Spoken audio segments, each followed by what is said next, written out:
আমরা আজকে সমস্ত ত্রিপুরা পুলিশের ক্যান্ডিডেট ঠিক আছে, আমরা একলগে হয়েছিরা ডিজিপি স্যারের কাছে একটা ডেপুটেশন দিতেছি যাতে আমরা যে ত্রিপুরা পুলিশের যে মানে প্রসেসটা সিলেকশন প্রসেস এটা খুবই ধীরগতিতে চলতেছে। কারণ কি এটার যে প্রথম নোটিফিকেশন এটা 2021-এর সেপ্টেম্বর মাসে আইছে। প্রথমে 500 পোস্ট আসছিল, তারপরে এটারে মানে বাড়াইছিরা এটারে 1000 করা হয়েছে। 2021-এর সেপ্টেম্বর মাসে প্রথম নোটিফিকেশন আছে, অক্ষণে 2024 চলতেছে। 2024-এর জুন মাস চলতেছে, এখনও কোনো মানে নেই।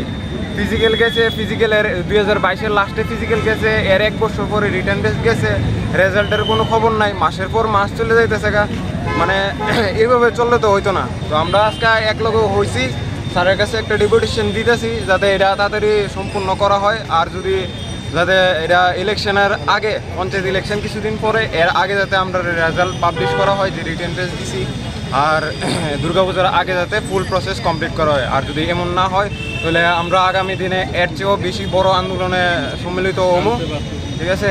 নাহলে কারণ কে সবাই এনে বয়স যাইতেছে গা, ঠিক আছে। মেয়েরাও বাচ্চা প্রেশার দিতেছে, বিয়ে দিয়ে লাগবে এরকম তো।